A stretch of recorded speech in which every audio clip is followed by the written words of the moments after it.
Just think of this as a TED Talk.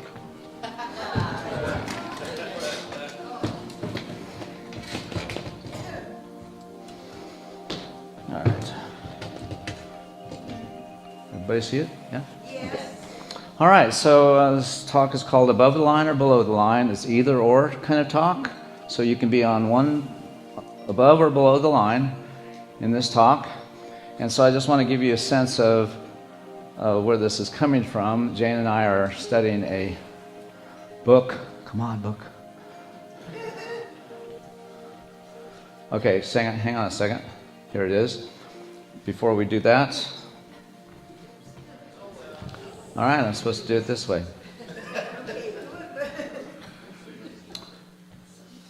So I want you to think about where you are, above the line or below the line. Now, I want you to I'm going to ask you in just a moment where you are, okay? And so before I do, I just want you to check in, and I want you to notice if you're experiencing any kind of anticipation or stress around what's the right answer. Yeah, you can feel that? And so can you go to the next little subtle thing that's kind of below that, and that is, can you feel the part of you that wants to be right? Can you feel that part of it? And then underneath that, you know, there could be a part of you that needs to be right. Yeah. Have you ever needed to be right before? Yes. Okay, so I just want you to just be aware that that's a part of any kind of dynamic where we're in a conundrum to be either on this side of things or that side of things, above the line or below the line. Now, you don't know what the line means yet, but I'm wanting to presence that's a dynamic that we bring to what's going on in our present moment. Bless you. What I wanted to say that the slides didn't convey is that I've been doing a series of talk on meditation, and I've been promoting a kind of meditation approach that helps us focus on how we're having our life and how we're being with what's going on as a way of waking up. So if we can understand that how we're being with what we're having has an effect on what's going on in our life, then we can be in the intention to be with what we're having out of a place in us that can be empowered by our being with what is happening in our life as opposed to diminished by it. And so if we can be in a practice that enables us to step out of an unconscious way of being with what we're having to a conscious way of being with what we're having so that we can apply a practice or an intentionality that helps us transcend our conditioned ways of being, then that's what we're talking about, is an intentional practice that we can walk around in our daily life and go, oh, okay, I'm noticing now that I'm pushing this experience away. I'm separating through my need to be right or my having to have things be a certain way. And so once we become conscious of how we're creating some of the dis-ease in our life or the dis-stress in our life, then we can begin to use our attention awareness and our meaning making in ways that support our overcoming our self-imposed limitations. So that's in a sense of what this is about. All right, so in Unity, we do not use guilt. Like in traditional Christian churches, it's possible that the pastor will use guilt to get you to perform. In Unity, we use performance anxiety. And so you don't want to get this wrong. Okay, so how many of you are above the line? Raise your hand. Okay, and how many of you are below the line? Raise your hand. There's no room? Oh, there's more room here for you. Okay. All right, so let's start defining what this might mean. And this comes from a body of work, that if I had the slide, you'd have the slide. And the book is called The 15 Commitments of Conscious Leaders. And leaders or leadership? Okay. And so it pertains to anyone who wants to be conscious, whether or not you're in leadership or not. This is relevant. And it helps for us to kind of understand that this training this concept that I'm sharing with you now is used in the corporate America to help companies kind of overcome their own self-imposed limitations. But let's just say that if we're above the line, let's just say we're open. And so if this is either or, what does below the line mean? Closed, okay. You're getting the hang of it. Okay, so what if a below the line behavior is, like, say, needing to be right? If a below the line behavior is needing to be right, what would be above the line behavior?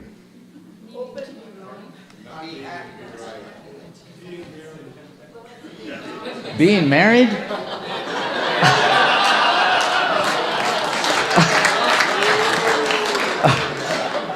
Okay, for the online viewing audience,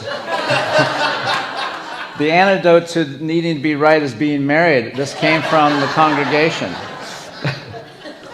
So I'm going to suggest that one way to look at how to kind of get the feel of above or below the line is above the line is your needing to be right doesn't make me wrong.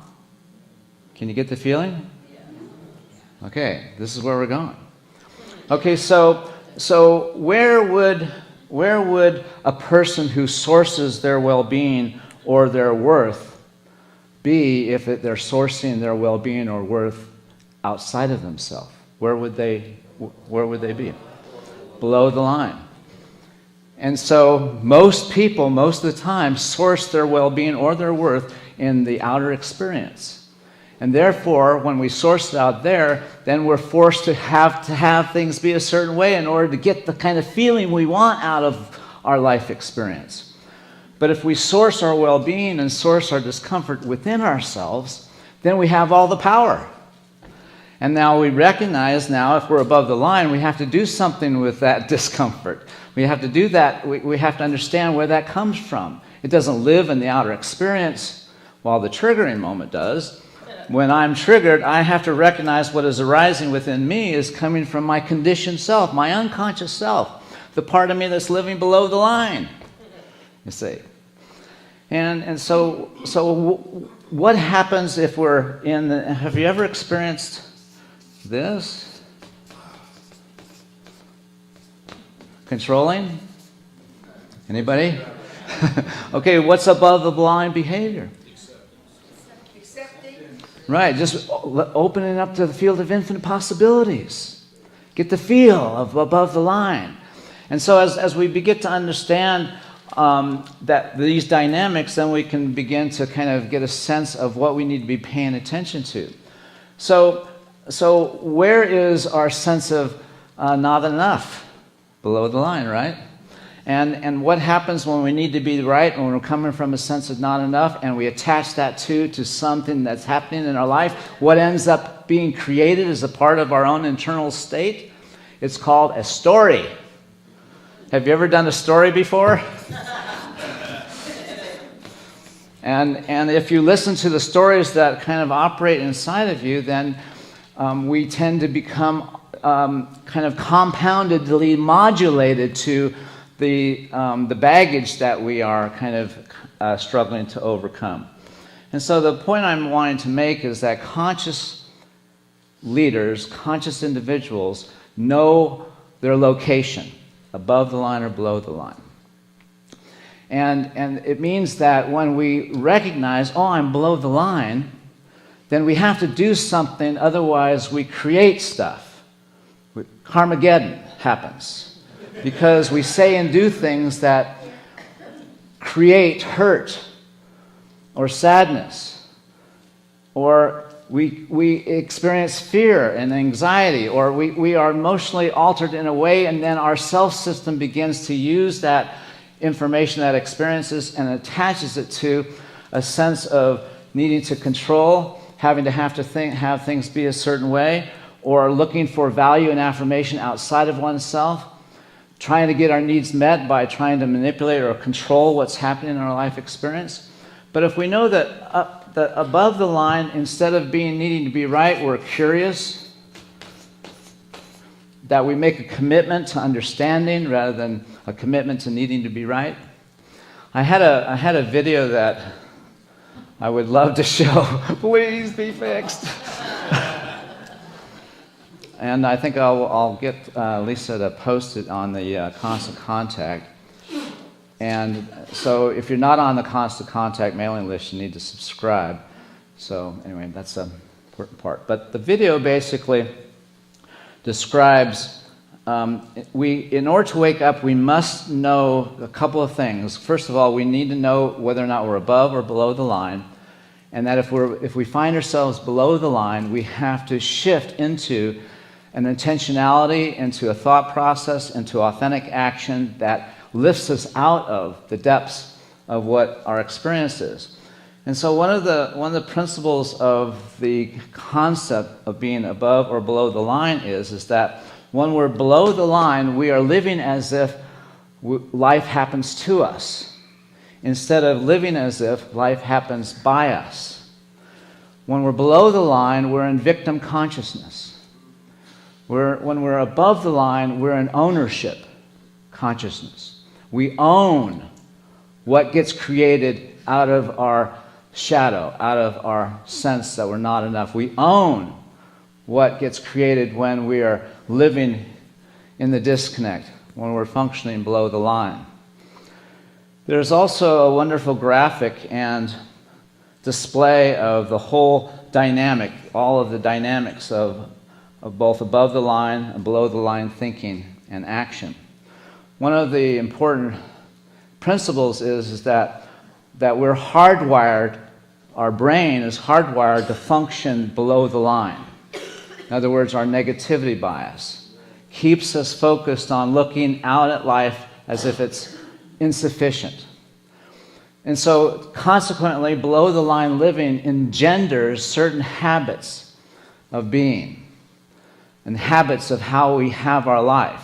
Primarily, there are three: the habit of judgment, the habit of struggle, and the habit of scarcity.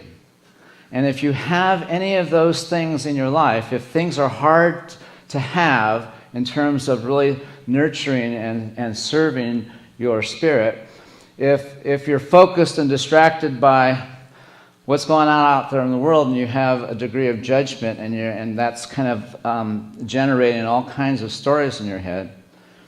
And if you're having a sense of not enough in any aspect of your life, you're living unconsciously in below the line.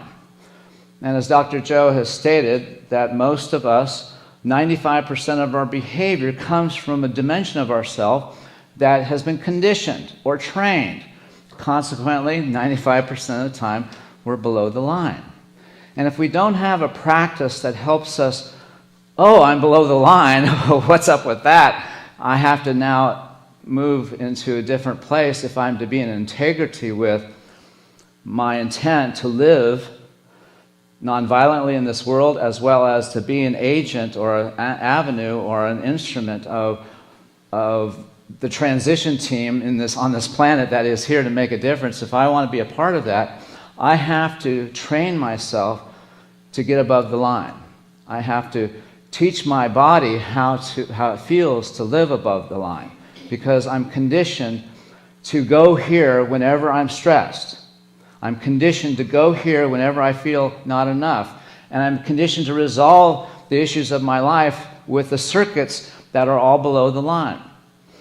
And so some of the above-the-line practices require of us to kind of reconcile what we're still carrying with us that is in our way. And so one way to kind of get in touch with what might be an element of that we have to address if we're to make it above the line is to recognize that if we have any regrets. Anybody have any regrets in your life?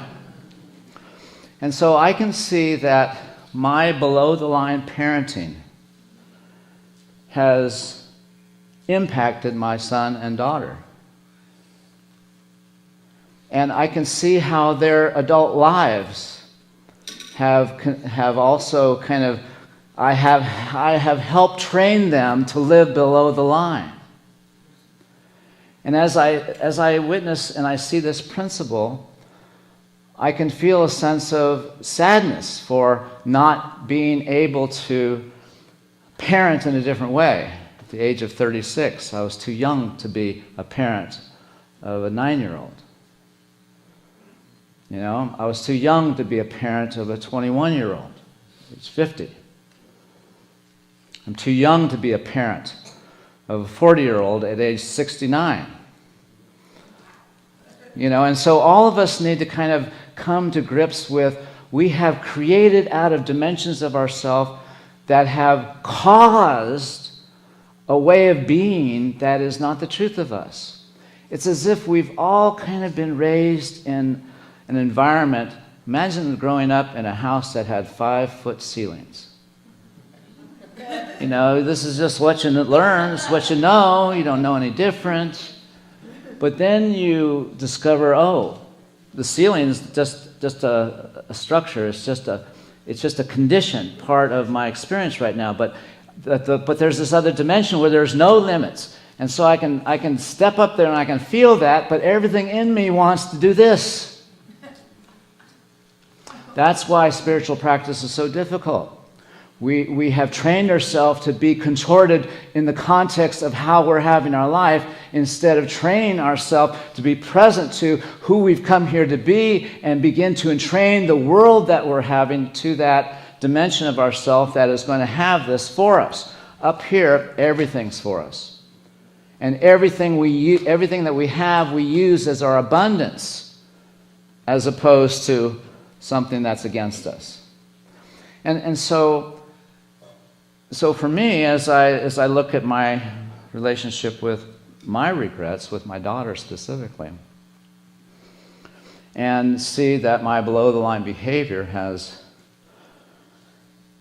I've trained my daughter to believe that her dad will never protect her through my behaviors. I've trained my daughter how to not trust or count on her dad. I've trained her to have that experience, and she has all the evidence in the world to live in that conditioned experience because of my below-the-line behavior. Now, this is many years ago, and we're still estranged. But what I'm wanting to share is that when we authentically get to a place where we would hunger for the opportunity to have done something different. If we can just speak into that moment of what we would have done differently, as if I could do a redo. And I can see very precisely the moment that I trained my daughter to believe that about her dad. And I can hear the words that I spoke to her still. And as I hunger for a way in which, if I could re-speak those words out of what I know now, what would be the words that I would speak to her? What could she hear from her father that would be different than what she's heard all these years? Yeah. And so while it's important for all of us to recognize that, yeah, we screw up in our life, we make mistakes, but how do we be with that energy? How do we translate that into something that we can use as a means of really opening ourselves to a greater expression of above-the-line behavior? And so I had to go back to Gary when he was 36 years old, and I had to behold him as a scared, frightened young man who doesn't know how to be with kids that he's left because of his failed marriages. I had to have compassion for that man who didn't know. I know. Now I know. But there's a part of me that still has to hear that. And if we don't give ourselves that voice, we look for it in other ways, but never to find it, because it's not speaking to us. It's not calling, it's not soothing the voice that we long to hear. And I spoke to my daughter in a way that it just melted something in my heart. A part of me was freed from the need to use that story anymore to remind me that I'm not enough of a dad or I'm not enough of a father. I don't feel that way anymore because I see what has happened. I see why. I see how it could take place. And when we don't know, and then when we find out, it has to transform us if it's really to matter and make a difference. And so as I see the world as below the line. The churches that I work with that are in conflict, that are in trouble, they're all below the line. But yet everybody in those arenas are a part of our, is energetically, up here, everybody's one. We're all in this together. We don't have any behaviors that is all about separation or polarization or blame. We can't afford that anymore. We have to move above the line if we're to manage what's up. So I really wish I had that video. But I'm going to get over it. The first service I was trying to figure out how I was going to talk about my daughter, and I sort of went off in this weird place, and didn't feel comfortable. So I kind of got to a place where, okay, I can share it this way, and then the stuff didn't work. So anyway, all right. So I really want you to see that video. You'll be back next week. I won't be back next week. I'm going to be showing the video to somebody else. All right. Okay, so the last thing I'm going to do is I have a slide here. Hang on a second. Okay, here it is.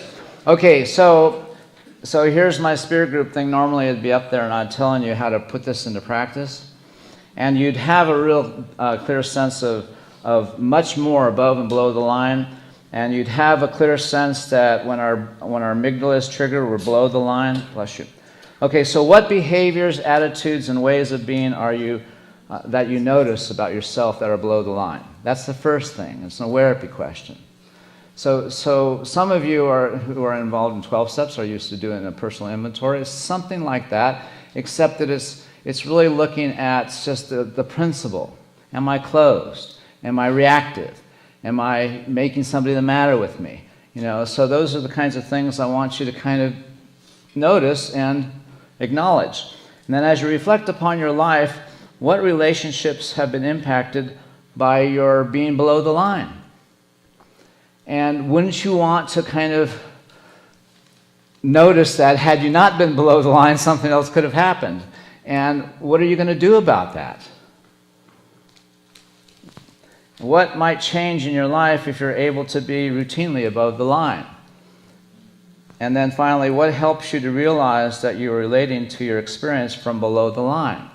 In other words, you have to have something that is a cue, something that says, oh, I'm below the line right now. It could be whenever you feel a negative emotion that can remind you, oh, I'm below the line. What's behind this feeling? What must I believe about myself for me to feel this? You're below the line when you wake up and you hear a story. Okay, well, so that story, that is the commentary that often tends to kind of inform how we should feel, and therefore how we should think. And so we think the way we feel, and then we feel the way we think. And when we notice that that's what's going on, we have to say, oh, that's below the line mind. Because the one who's listening to that is our true self, and our attention is either focused on making this matter or making this matter. So we just have to decide which. All right. Thank you.